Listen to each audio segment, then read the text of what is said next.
You need to focus on what and let the hows come to you. Let them take care of themselves. You keep driving through with your intentions, because thoughts become things.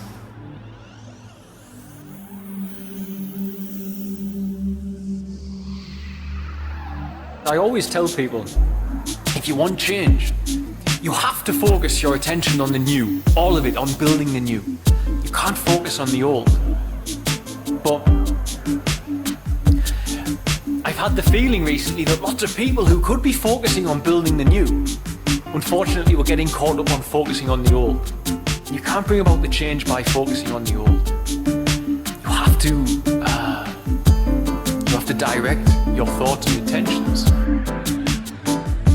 As we set our intentions in life and as we focus on the things that we want and we use our imagination, it is stimulated and it grows and it progresses based on what you're focusing on. Let's call it thoughts attracting thoughts, or let's just, if you're more laterally minded, let's just call it that if you're going down a certain thought process or thought train, you're not going to lead to thoughts for the solution if you're focusing on the old rubbish and you feel bad. So as you open your mind into a more creative space, where you look at the problems and you say, something needs doing, then you can start using your mind to imagine solutions to those problems. And you have to do that in a certain way. You have to set your intention and your focus. You have to. As humans, it is our job to set our imagination, our intention, our focus, our thoughts on what we want. It's a task of ours. This is the main task for a human in life, is to manage their thoughts and to focus their intentions toward that which they wish to see. And if you struggle to understand the importance of holding focus on a thought, and you look around, especially if you're living in a city or in a town, it's more evident there. It's evident. So, it's evident. Look around you and work out inside your house. What didn't begin with a thought? It's more evident there. It's evident. So, it's evident. It's more evident there. It's evident. So, it's evident. And if you struggle to understand the importance of holding focus on a thought, thoughts become things. Whether you look at that metaphysically or you look at that physically and laterally, thoughts become things. So what you have to do is focus on things that are going to solve problems that you see around you. And as you do, you will begin to create. It's almost written as a universal law. That much I know. And it's the same for all problems on the planet. It's good to cry and it's good to get upset, but if you see a problem in the world and it upsets you and you cry and you do nothing about it, you need to find the ability to climb out of yourself. You need to empathise with the person you're crying for, because I guarantee 9 times out of 10 it's worse for them than it is for you. It's worse for the person experiencing the poverty and the sadness and the pain and the suffering than it is for the person observing it and feeling emotionally torn by what they're witnessing. And it's from that sadness that you can stimulate creation. And those who don't believe in magic will never find it. But I believe that we can see. If we believe when we look that we can see it, then it will come to you. And if you're a skeptic and you can't see it, you need to get rid of the Gestapo of your mind, which is the prefrontal cortex. Be it in meditation, exercise, I don't know, something to change, to alter you. There's got to be a way. If you've got to find a way, you've got to find a way.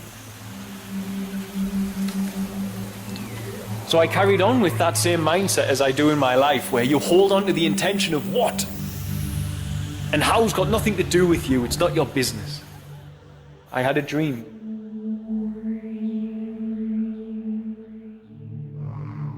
You need to focus on what and let the house come to you. Let them take care of themselves. You keep driving through with your intentions, because thoughts become things. Look around you. Thoughts become things. So learn to manage your thoughts. Learn to control them. Learn to direct them. And when humanity takes control of its thoughts and stops letting the system, entertainment and mobile phones and the internet and mainstream media take control of their thoughts, then humanity can start creating and manifesting a world that can serve us all instead of the minority that are putting out the media and the TV. And if you don't understand that, let's put it this way: whoever chooses the TV programs today, if you talk about it tomorrow at work, they know what you're going to talk about. So they've got control of what you're going to think about and discuss. Your thoughts and intentions and your words become things.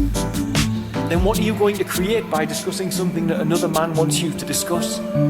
You're going to create more of what they want you to create.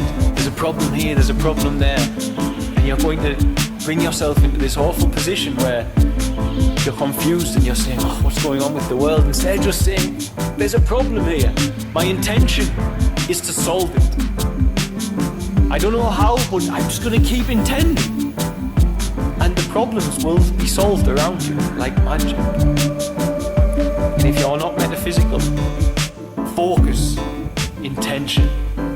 This is the power of change from humanity. And this, if you look at mainstream media and how mainstream technology pulls you away from that, in the most part, you might start to understand why you need to take a step back from that stuff. And why you need to start opening up your minds and your imagination. Allowing light from different sources to come to you. Light from all over the universe travels to this planet, goes into your eyes and sends messages through photons to the pineal gland in your brain. If you watch a TV, you're not going to get that light. You're not going to get the message. If you look up, you'll get the message. If you just go outside and walk in nature, you'll get the message. It'll reflect to you, it'll bounce to you from the trees, from the sky, through the clouds, from the sun, Gandhi said. And inside those messages that your pineal receives, Gandhi said, might very well be the idea that's going to change lives or change the planet or change the world as you want to see it, Gandhi said. And you will never see change unless you be the change, as Gandhi said. And if you be the change you want to see in the world, if we all be the change we want to see in the world, Gandhi said, and we all seem, in my eyes, the vast majority of us, people who speak to me and etc., to want equality and to want love and to want peace, then we'll get it. We'll get it. But you need to set your intention, open up your imagination, and stop worrying about how, and focus on what, and let the house take care of themselves.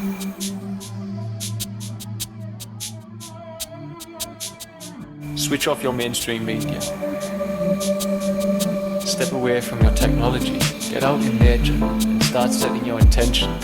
And the intention I set to this universe was, let me be of my highest good. And I suggest everybody else sets the same intention.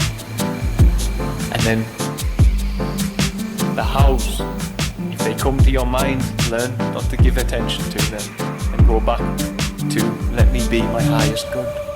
Show me how to do that. And the universe will show you. It'll help you get there. Okay. Right. That's my musing.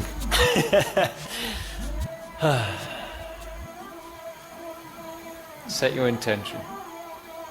Look to the world and believe that there's magic out there. And I know that most people out there feel the same as I do in my heart. That they want to live in a planet where equality comes before materiality.